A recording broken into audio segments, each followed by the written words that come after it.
Mais oui, mon Jean-Louis, toi aussi tu m'as manqué. Bali c'était bien, mais il faut retourner aux choses sérieuses, la physiologie. Bon retour sur Verisme TV les amis, bon retour pour une vidéo avec mon pote Jean-Louis, vraiment physiologique. On va parler de la cellule, ça fait longtemps qu'on n'a pas continué notre thème actuel, qui est vraiment la cellule, et puis plus spécifiquement, la dernière fois on a vu le transport passif, et bien là on va voir l'actif, le transport actif, comment activement, c'est-à-dire avec de l'énergie, en utilisant les liaisons phosphate de l'ATP, notre cellule peut faire rentrer des nutriments, des ions, etc. à l'intérieur, en son sein. Et donc on va voir aujourd'hui ça sur notre Jean-Louis. Je vous ai fait un résumé de la vidéo précédente, un petit rappel, parce que ça fait un moment qu'on l'a faite, et c'est important de revoir un petit peu comment ça se passe dans les diffusions dites passives. Donc pour rappel, on dit passif parce que ça ne requiert pas d'ATP, ça ne requiert pas d'énergie, et ça va dans le sens du gradient, comme par exemple les transporteurs GLUT pour le glucose. Le sucre qui rentre à l'intérieur de la cellule, peut se faire de manière passive, sans énergie. On le voit par exemple dans le sens du gradient. Qu'est-ce que ça veut dire? À l'extérieur de la cellule, là on a notre double membrane cellulaire, hein. Eh bien, à l'extérieur de la cellule, il y a par exemple beaucoup de molécules, de cette molécule-là, et ici il y en a peu, à l'intérieur de la cellule il y en a peu, donc ça va suivre le gradient de concentration, la molécule va transiter de manière passive, on ne va pas devoir déployer de l'énergie pour la faire rentrer dans la cellule. Alors pourquoi ça ne marcherait plus, ça? Tout simplement, si la molécule est trop grosse, là ça se passe bien parce qu'elle arrive à pénétrer la bicouche lipidique de la membrane, comme on l'a vu, parce qu'elle a la bonne taille, parce que son gradient de concentration, comme on l'a vu, est plus important à l'extérieur, donc là c'est bon, et puis parce qu'elle peut être dissoute, c'est-à-dire il n'y a pas de phénomène de répulsion par la membrane. Donc, si jamais il y a une de ces trois raisons, un de ces trois facteurs qui n'est pas au clair, eh ben, il va falloir qu'on utilise de l'énergie pour forcer la chose. Donc, une diffusion simple, la molécule traverse tout simplement. On avait vu qu'il y avait une diffusion facilitée par des protéines canal, donc c'est des espèces de canaux, hein. Je vous ai entouré en rouge. Je sais qu'en jaune, peut-être vous ne voyez pas très bien, mais il y a deux protéines qui servent de canal et qui permettent à la molécule de traverser la membrane. Et puis on a les diffusions facilitées par transporteurs. Ce sont des protéines transmembranaires qui, au contact de la molécule, vont changer de forme et vont permettre à la molécule de passer de l'autre côté. C'est-à-dire, elles avaient cette forme-là, la molécule s'y attache, le fait qu'elle s'y attache la fait changer de forme, et elle passe de l'autre côté, à l'intérieur de la cellule. Sans ce mécanisme, elle serait restée à l'extérieur de la cellule, elle n'aurait pas passé cette barrière. En fait, il faut que vous gardiez ce mécanisme facilité par transporteur, mais en imaginant que cette fois-ci, on va devoir utiliser de l'ATP pour faire passer la molécule de l'autre côté. Et c'est le cas de la pompe la plus connue au niveau de la cellule, c'est la pompe sodium-potassium. C'est vrai qu'il y en a d'autres, les pompes à calcium, les pompes à hydrogène aussi. Celle qui est la plus utilisée au niveau cellulaire et celle qui exprime le mieux cette faculté de la cellule à faire rentrer des molécules, c'est la pompe sodium-potassium. Et là, comme d'habitude, on va faire un arrêt sur image sur l'importance des symbioses, des entraides entre les différents micronutriments que vous pouvez avoir, par exemple, dans votre alimentation. Il n'y en a pas un qui est plus important que l'autre. Le sodium, donc le sel, a besoin du potassium. Le potassium a besoin du calcium. Le calcium a besoin de l'hydrogène et des autres ions pour fonctionner de concert avec le magnésium, avec tout le reste et les oligoéléments. Donc c'est vraiment toujours un panel, un totem qu'il faut avoir, non seulement dans sa vie, mais aussi dans son assiette, dans son alimentation, etc. Et comprendre la physiologie, c'est comprendre ces principes-là, ça permet de tirer les bonnes règles de conduite après dans le quotidien. C'est tout le projet de Verisme TV, bien évidemment. Donc on va parler tout d'abord du transport actif qu'on appelle primaire. Et ce transport actif primaire, il requiert donc de l'énergie, de l'ATP, et on va jouer à des règles qui sont plus ou moins l'inverse de notre diffusion passive qu'on avait vu tout à l'heure, où ça allait dans le sens du gradient. Là, on va à l'inverse du gradient, c'est-à-dire il y a 10 fois plus de sodium à l'extérieur de la cellule, et pourtant, on veut encore en faire sortir. On veut encore en mettre à l'extérieur. Et puis, du potassium, il y en a 10 fois plus à l'intérieur de la cellule, et ben on va encore en faire rentrer. Donc, pour ce faire, on va devoir forcer les choses, on va devoir pousser le sodium en dehors de la cellule en utilisant de l'énergie, de l'ATP. On va en mettre 3 à l'extérieur, et quand on en met 3 à l'extérieur, 3 sodium à l'extérieur, on en fait rentrer 2 potassium à l'intérieur. Ça, c'est ce qu'on appelle un antipore, ça va dans des sens contraires. Et ça permet énormément de choses. Déjà, cette pompe donc, à sodium-potassium, ce qu'on appelle la pompe, en fait, ce sont des enzymes, des protéines qu'on voit ici, qui s'appellent l'ATPase. C'est-à-dire que c'est une enzyme qui va utiliser l'ATP, qui va casser une liaison phosphate. Donc l'ATP, c'est l'adénosine triphosphate, il y a 3 phosphates, ce qui va donner un adénosine diphosphate, l'ADP, plus un phosphate inorganique. Et c'est le fait de rompre cette liaison qui va fournir de l'énergie.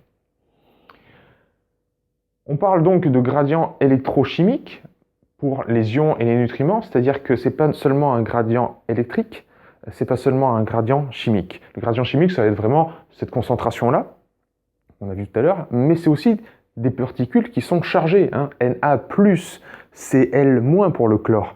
Chargées positivement ou négativement, ça peut créer des répulsions ou des attirances.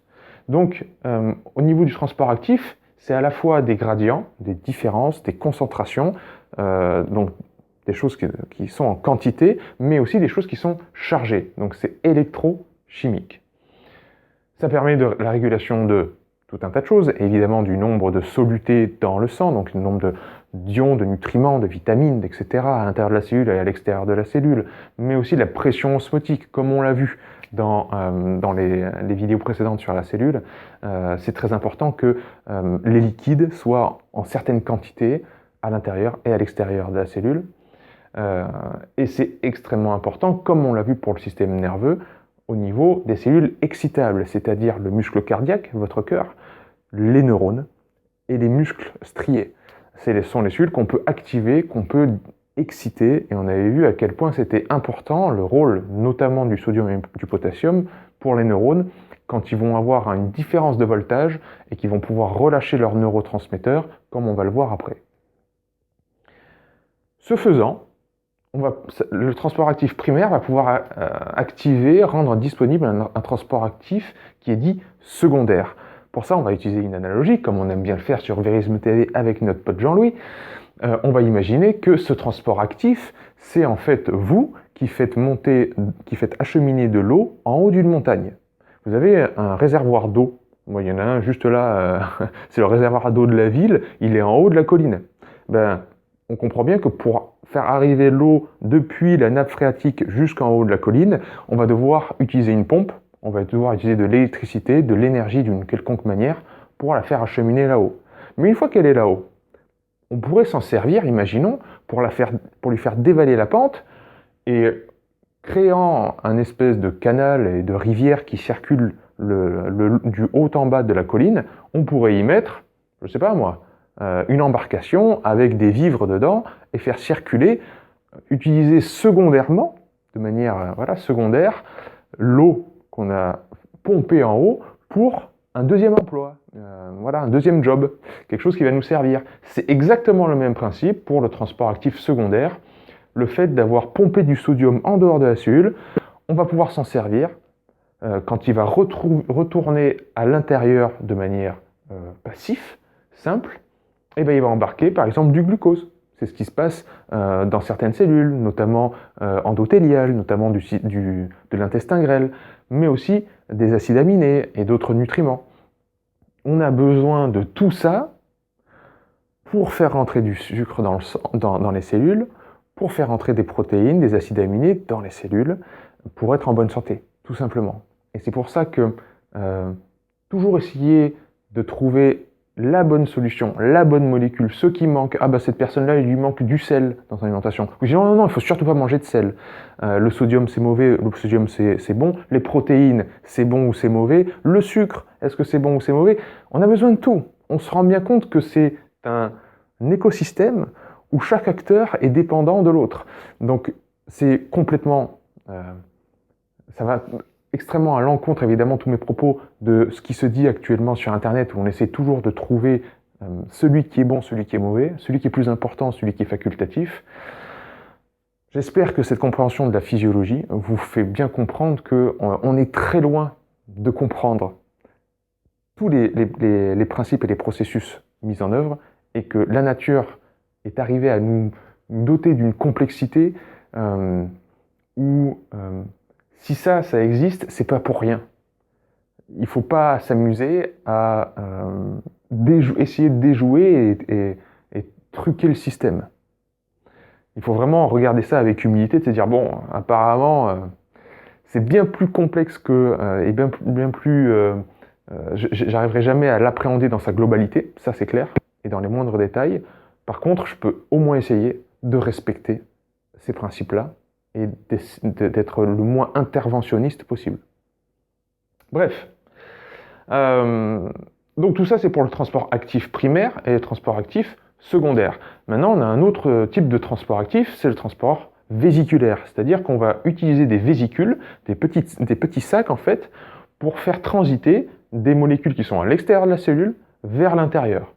Ça va être, donc on va en avoir différents types, mais imaginons qu'il y ait des molécules à l'extérieur de la cellule, dans le liquide interstitiel, qu'on veut faire rentrer dans la cellule. Enfin, je dis on veut faire, mais c'est surtout parce que la cellule, elle a des récepteurs, et elle sait que ça, ah oui, ça je veux le faire rentrer, ça je veux pas le faire rentrer, ça c'est une hormone, ça c'est un neurotransmetteur, ça c'est un nutriment dont j'ai besoin, dont j'ai pas besoin, ah bah ça c'est un déchet, ça c'est de l'amiante, ça c'est un pathogène, et ben il faut qu'on le mange pour le dégrader. Donc il y a des fois où la cellule veut faire rentrer les molécules, mais elle a besoin de les enrober, d'abord dans un petit sac, et c'est ces petits sacs qu'on appelle les vésicules. Donc ici on a un détachement donc, de la double membrane, donc c'est à partir de notre double membrane qu'on va créer ce sac. Quand on reçoit évidemment autour de la cellule une molécule, elle est reconnue, ok, ça marche, c'est cette molécule-là qu'on va faire entrer. Des protéines qu'on appelle des clatrines vont se mettre tout autour de la vésicule, de la membrane, pardon, ce qui va permettre de former la vésicule et de la replier sur elle-même, de faire vraiment ce sac-là, et d'englober donc les molécules en question. Une fois que la vésicule est formée et que les molécules commencent à transiter à l'intérieur même de la cellule, les clatrines, ces protéines vont être détachées, recyclées et revenir au niveau de la membrane pour être réutilisées prochainement. Donc là, il y a plusieurs choix. Soit cette vésicule fusionne avec un endosome, donc un acteur, un autre type d'acteur qui recycle et qui dégrade les molécules à l'intérieur même de la cellule, soit ça fusionne avec l'endosome et ça file faire ce qu'on appelle une exocytose, enfin ce sera plutôt une transcytose de l'autre côté de la cellule, donc la molécule est rentrée, et elle transite et elle ressort de l'autre côté, c'est ce qu'on appelle une transcytose. Ça c'est très important pour entre les organites, par exemple, quand l'appareil de Golgi, le réticulum endoplasmique ou les mitochondries veulent communiquer entre elles, elles peuvent se faire passer des molécules, mais aussi, ou des protéines, quand voilà, il y a des gènes qui s'expriment et on veut former des nouvelles protéines, ben c'est comme ça que ça va transiter. Mais aussi, comme on l'avait vu dans les jonctions cellulaires, quand on veut faire passer des molécules d'une cellule à une autre, on utilise cette fonction de transcytose. Voilà. Donc c'est entre organites, entre cellules, où les molécules à l'extérieur de la cellule vont transiter uniquement et ressortir de l'autre côté. Ça peut aussi, après cette fusion avec l'endosome, fusionner encore une fois avec un lysosome. Et le lysosome, j'en avais parlé déjà dans la vidéo sur l'autophagie, et même quand au niveau du jeûne intermittent, Voilà, quand on exprime certains gènes comme l'AMPK, etc., on parle beaucoup d'autophagie, de cette proportion du corps, cette capacité qu'il a à recycler certaines molécules, certaines protéines, etc., à vraiment, pas à rajeunir, mais à faire du nettoyage et du recyclage. C'est grâce à des acteurs qu'on appelle les lysosomes, là j'en ai fait que la moitié en orange, mais c'est vraiment ça, qui permettent une dégradation, par exemple, des protéines en acides aminés, afin que ce soit réutilisé, recyclé pour un usage suivant dans le futur. Donc cette endocytose, c'est cette, j'aurais dû le dire tout à l'heure, mais c'est cette faculté à faire rentrer à l'intérieur de la cellule les molécules. On a dans l'endocytose le fait de faire rentrer 3 types d'endocytose. La phagocytose dont j'ai beaucoup parlé dans une vieille vidéo sur le système immunitaire avec les phagocytes, donc les acteurs du système immunitaire. Je ne sais pas si vous vous souvenez, mais c'est très pertinent quand un globule blanc rencontre un pathogène, rencontre ce pathogène, j'avais utilisé l'image des vampires, je ne sais pas si les plus grands fans de Verisme TV doivent s'en souvenir, mais on avait dit les vampires, ils ont les dents longues, et ben le globule blanc il reconnaît que cette personne a les dents longues, donc il dit ah ben c'est un vampire, et hop, il le mange. Donc de la même manière, le phagocyte, il mange l'élément pathogène, l'élément étranger, la bactérie, le virus, etc., parce qu'il reconnaît sur lui un élément significatif. Donc il le mange, il le dégrade. Donc ça, cette phagocytose, elle est très importante dans le système immunitaire. La pinocytose, c'est plus ou moins la même chose, sauf que c'est à voir plus avec du liquide. Par contre, c'est pas sélectif. C'est-à-dire que la phagocytose, c'était vraiment sélectif, comme je vous ai dit, les dents du vampire. La pinocytose, ça va être non sélectif, ça va être des morceaux entiers du liquide interstitiel, voilà, où il y a beaucoup de choses mélangées à l'intérieur. Par contre, là où c'est très, très sélectif, c'est l'endocytose faite avec des récepteurs dits interposés. Et là, c'est pour des substances infimes, extrêmement petites, où on est vraiment dans de la méticulosité, comme pour les hormones, les neurotransmetteurs, les hormones comme l'insuline, etc. Donc c'est des quantités infimes, mais qui sont tout de suite captées et qui induisent des réactions biochimiques. On sait que l'insuline va dire à la cellule de faire stocker du sucre, du glucose, faire rentrer. Voilà, ce sont des informations comme les neurotransmetteurs aussi. Malheureusement, ça peut être utilisé par des virus, ça peut être notamment le virus de la grippe apparemment, il utiliserait ce système-là. Voilà, donc c'est aussi comme ça que pénètre le LDL, le cholestérol de basse densité, et le fer. Voilà, c'est ça que je cherchais, le fer. Et puis il y a l'exocytose. Et l'exocytose, donc, à l'inverse de l'endocytose, c'est quand ça sort, uniquement quand ça sort. Et quand ça sort, ben, on l'a bien vu, par exemple, pour les neurones, quand ils expulsent les neurotransmetteurs. Je vous avais expliqué qu'au bout du neurone, quand le voltage changeait à l'intérieur du neurone, la polarité de la membrane changeait par l'entrée du sodium, du potassium, du calcium, etc. Il y avait les vésicules qui contenaient les neurotransmetteurs à l'intérieur du neurone, par exemple la dopamine, l'adrénaline, etc., l'acétylcholine, qui allaient fusionner avec la membrane du neurone pour s'ouvrir et relâcher les neurotransmetteurs dans la synapse, pour que le neurotransmetteur se balade et fasse son action, délivre son message au neurone suivant. Ça, c'est le principe de l'exocytose. Donc l'exocytose, ça peut être déclenché par un récepteur, la réception d'une hormone, par exemple. Ça peut être déclenché par, comme je viens de le dire, la différence de voltage, une variation de voltage importante, comme pour le neurone. Et ce sont donc les protéines Westner et Tessner qui vont fusionner. Westner pour vésicule SNER, donc ce sont les protéines qui sont autour de la vésicule, qui vont aller se combiner avec les Tessner qui sont, eux, autour de la membrane et qui vont s'entortiller comme deux cheveux qui s'entortillent pour que la vésicule fusionne avec la membrane et libère ses neurotransmetteurs, enfin libère ces substances, hein. C'est pas que dans les neurones que la cellule libère les substances qu'elle ne veut plus dans le liquide interstitiel évidemment. Donc ça c'est très important. Tous ces mécanismes de transport, de nettoyage, etc. sont vraiment à la base de la santé cellulaire parce que dès que ça s'accumule, dès que certaines choses ne sont plus évacuées, c'est là que se créent les inflammations. C'est là que se crée, c'est exactement, pensez que c'est exactement comme notre vie actuelle, c'est-à-dire si vous sortez pas les poubelles, si la ville n'évacue pas les poubelles, si les choses s'accumulent, eh ben, il faut pas s'étonner qu'il y ait des cafards, qu'il y ait des rats, qu'il y ait toutes sortes de choses qui apparaissent, parce que eux sont là pour une bonne raison, c'est que les déchets n'ont pas été évacués. Et puis dans la nature, cette notion évidemment de déchets n'a pas de sens, évidemment, il n'y a pas de pertinence à ça, mais on voit bien que si on laisse traîner un tronc d'arbre mort au fond du jardin, eh ben, il va y avoir des champignons, il va y avoir toute une décomposition qui va s'organiser. Donc au niveau de la cellule, c'est très important que les choses bougent, qu'il y ait du mouvement. Et ce mouvement-là, très cher à Ido Portal, il se passe aussi au niveau cellulaire. Et c'est pour ça que c'est toujours extrêmement pertinent, notre fameuse pratique de la loi de l'hormèse, le mouvement physique, la marche tous les jours, être actif, ne pas être sédentaire. On a vraiment au niveau cellulaire des indices qui nous laissent penser qu'on ne doit pas être sédentaire, surtout pas, qu'on doit faire bouger tout ça.